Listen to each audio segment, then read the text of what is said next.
Hi everyone, I hope you're doing well in quarantine. Today I wanted to talk about a topic that has been just beaten to death, but I wanted to give my opinion on it just because I found it so fascinating, and that topic is Netflix's new docuseries, Tiger King. Now, I'm sure if you're watching this, you've probably already seen the series. If not, I'll give a brief um, synopsis, and then we'll get into spoilers and just kind of talk about how strange it is, and Carol Baskin's recent rebuttal, supposedly, to the documentary, which she did on her own YouTube page. So, Tiger King, for those of you who haven't seen it, is a docuseries on Netflix that follows the lives and strange occurrences of people in the wild animal community, people who keep wild animals as either pets or as sort of roadside attractions. They have their own zoos that are basically just cages on large property that they own. And it covers two main people. One, Joe Exotic, who you probably have seen memes of at this point. He's an incredibly memeable person. And two, Carol Baskin, the supposed animal rights activist slash conservationist who opposes people like Joe and his roadside attractions, even though she sort of owns her own. Through the docuseries, they reveal various immoral slash illegal things that happen. There's a potential murder mystery going on with Carol Baskin. It's quite interesting. So if you haven't seen it, definitely go check it out. I'm going to get into spoilers now, and let me just reiterate, if you haven't seen this series yet, please go watch it on your own before I get into spoilers here, because it's just a wild ride, and if you just know what's coming, it's not nearly as fun. So go check it out. So, as I said, the series follows Joe Exotic mainly, and Joe Exotic is the owner of this roadside zoo with something like 200 tigers. He got to this number because his bread and butter in terms of making money for the park was this thing called cub petting, where people would come into the park and pay a large fee, and then they'd bring out little tiger cubs that you could play with and touch and hold. Things you shouldn't be doing with wild animals unless you're trained to, like, take care of them. And because the cubs are only able to be handled safely by a layman for like 12 weeks or something like that, he has to keep breeding them. And this endless breeding cycle for new cubs to be pet results in needing hundreds and hundreds of tigers, because he can't just, like, kill them, although it turns out throughout the series, as you know, if you've seen it, other people like Doc, who is another tiger person who has a polyamorous sex cult of tigers. I can't even, it's so strange to even say that. He's apparently getting in some hot water for potentially killing the cubs when they come of age to no longer be of use for that kind of purpose. So, Joe doesn't go that route. Joe instead just takes care of them their whole life, has these huge expenses because he has to feed 200 tigers, which involves a ton of meat, much of which he gets from Walmart. And his employees eat it too. I don't know why I'm reiterating. This is the spoiler part. You know this, but I just can't believe what I've seen.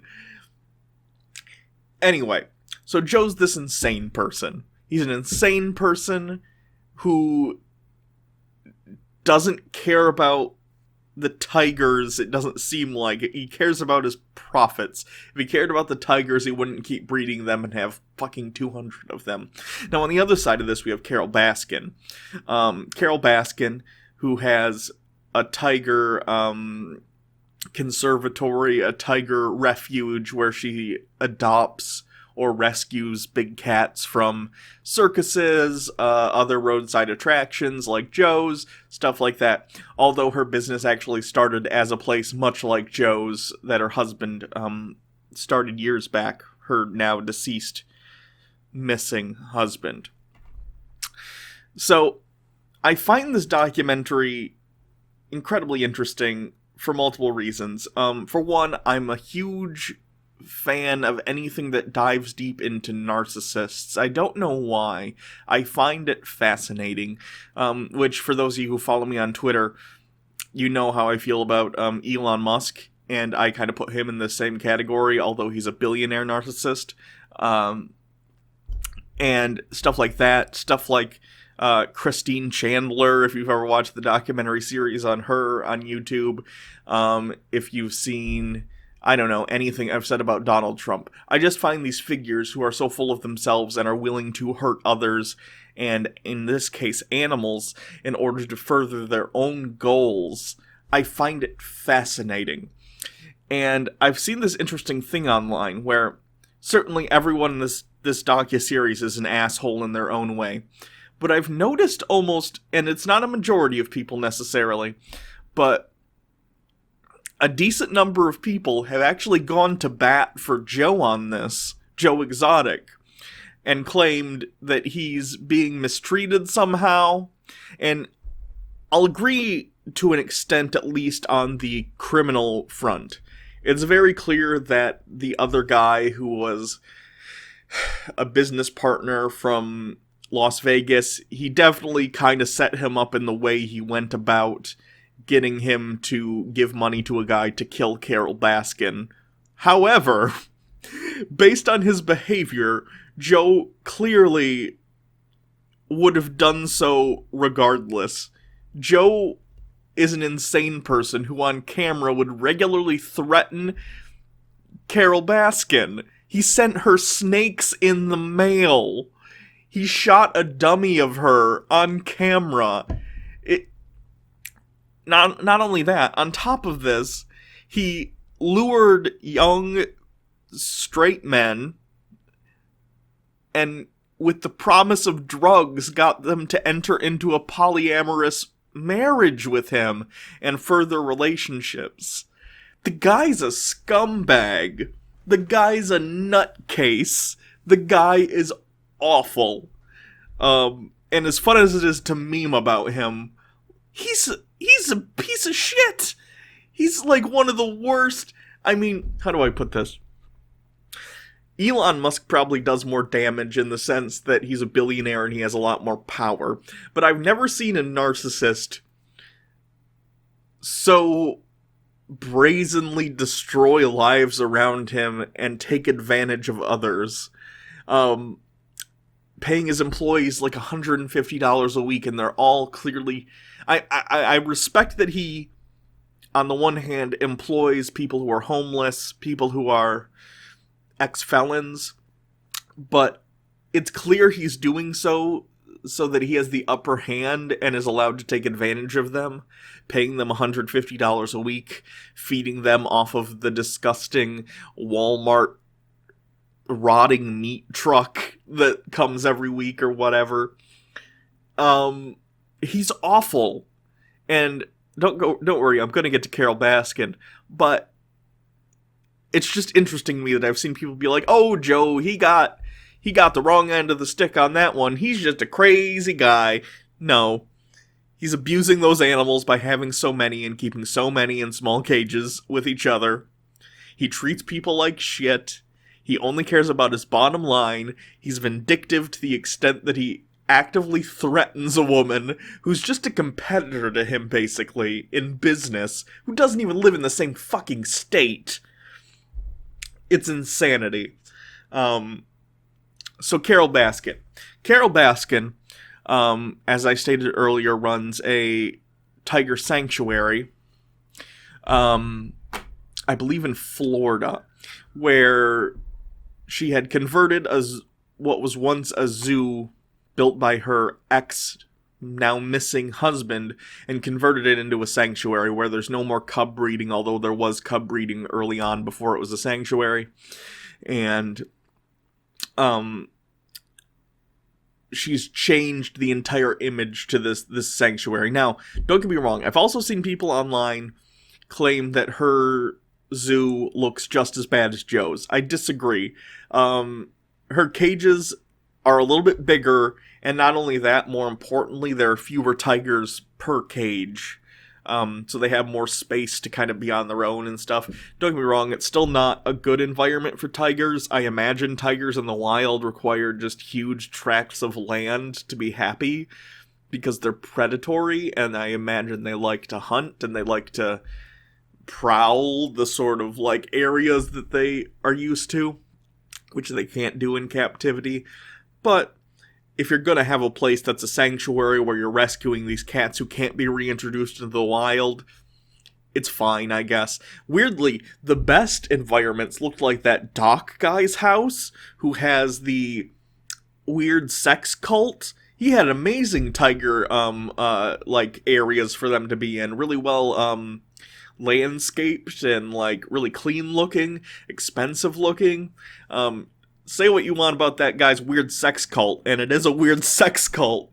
Still a better place for the tigers, it looks like. Although he does do the cub petting, which I think is, no, you shouldn't do that. Not okay. Again, no one in this documentary is a good person. So, Carole Baskin, as I mentioned, her husband disappeared, and the evidence sort of points to, I'm not going to make a definitive statement about what I think happened, because I think that's a fruitless endeavor. I have as much information as the documentary gave me, and that's always going to involve some level of bias. But the evidence seems to point that perhaps she murdered her husband. Now, again, I don't know the situation. I don't know if he was abusive. I don't know if he... whatever. Still shouldn't murder people. Unless it's in self-defense. Now, the documentary paints her, I would argue, less negatively than Joe outside of the murder accusations. Which is a weird sentence to say. And her husband, who is this lawyer, her current husband, not the disappeared one, who is this lawyer whom goes to bat for her constantly, understandably, as a spouse.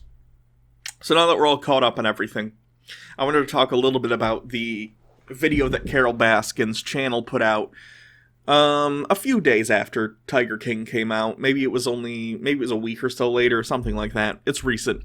Carole Baskin actually doesn't appear in the video. Her husband does, whose name is escaping me at this point. But basically, he says that the documentary crew members came in, said, we want to make the Blackfish of tiger documentaries. If anyone is not familiar, Blackfish was a very popular, well done, I've seen Blackfish, I think it's good, documentary on SeaWorld, and sort of keeping killer whales in captivity, and how wrong it is, and how they're not happy in captivity, how they often act out and will injure people. Very reminiscent of Tiger King. But these people came to Carole Baskin and said, we want to make the Blackfish of tiger documentaries. We want to show people Joe and other people's roadside zoos, because as the documentary mentions, there's tons of them. It's not just Joe and her and Doc. There's like over a dozen, like 20 something in the United States at minimum. And they wanted to show how awful this stuff was, and how now Carole and her husband feel lied to, because Tiger King is, well, the trappings and sort of the wraparound is definitely about, and some of the underlying themes are about, the mistreatment of these tigers. The main show, why you're showing up, and the main plot of the show is about the humans. It's about these crazy people who decide to live their lives around these wild animals that could rip their limbs off at any point. And they feel lied to about this. On the one hand, I understand where they're coming from.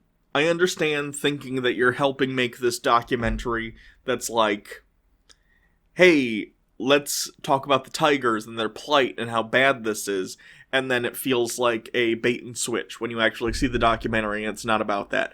But I would argue, not only is that theme reinforced by what's going on with the human drama, because it shows how bad the people are who keep these wild animals, it not only shows the immorality of it, but how fucked up and irresponsible the owners are. I think that works out. But also, in the process of making a documentary, not that I've ever done so, but it seems to me what you're doing, well, you might set out with one goal as you capture footage and a narrative sort of unravels itself before you. You almost have an obligation to follow that string because that's what a documentary does, is it tells a true story about what's going on and you're documenting it. So, well, I get what they're saying. I don't think a documentary just about the poor treatment of the animals would have been as impactful as what we got now, where so many more people saw it because of the crazy antics of Joe and her and Doc.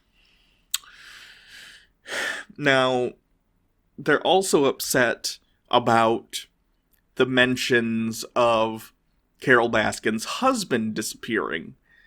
Understandably, if I murdered someone, I'd be mad if a documentary brought it up too. I shouldn't say that. Again, there's no proof that this happened. Just a lot of things point to it. But who knows? Crazier things have happened than if he just disappeared for some other reason.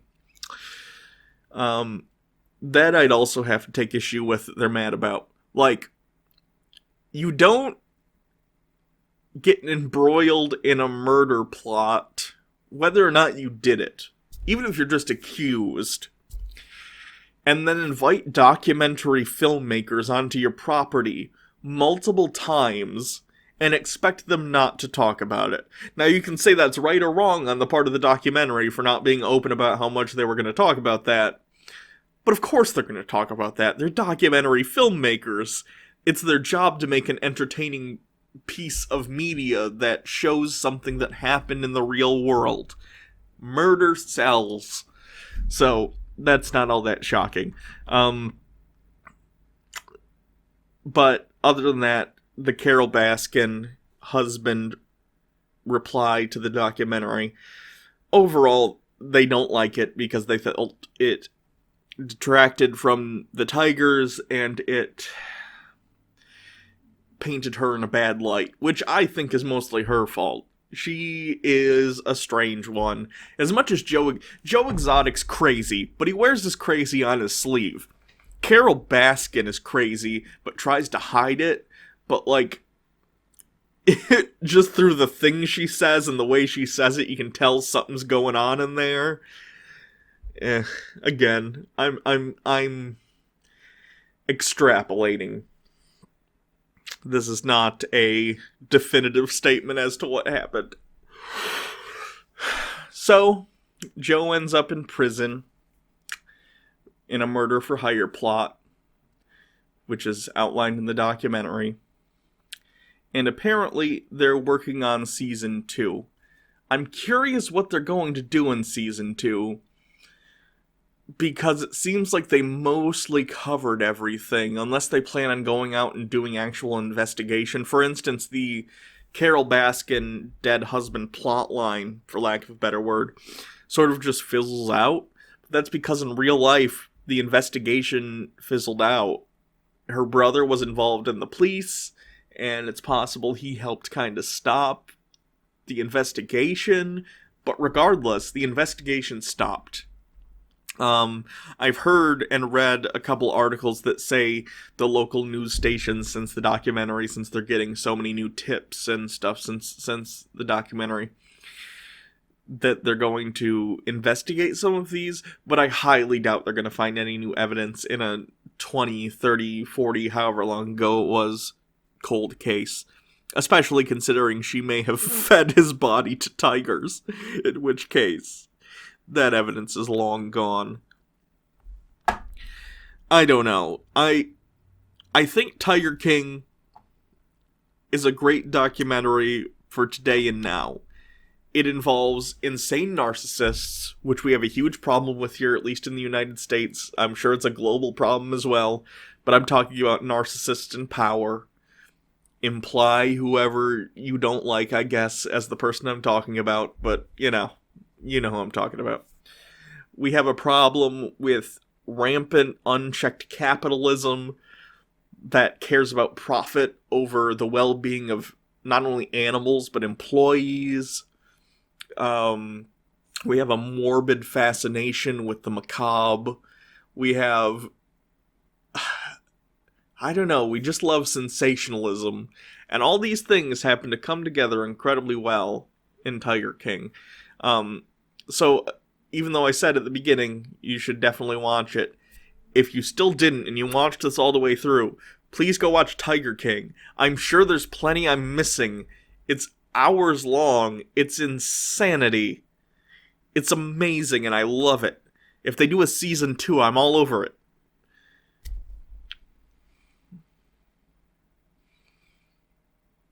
Oh, and Joe Exotic definitely lip-synced there, right? I saw a couple people being like, wow, he had a really good singing voice. No, it's clearly dubbed. No. He's the Milli Vanilli of tiger owners. So anyway, that's it. You can always support the show on Patreon, link in the description. If you want to support my transition fund, link in the description as well. Jake will be back on Monday, so we'll be back to a regular schedule. We'll still be doing like individual videos like this on Monday and Friday, but we'll also get back to doing our normal Wednesday videos, and Jake will be doing his Tuesday, Thursday videos as well. So, back to full schedule next week. I keep wanting to end this, but then I keep thinking about all the stuff that happened in Tiger King I want to talk about. Okay, I'm going to go rewatch it. Thanks, everyone. See you later.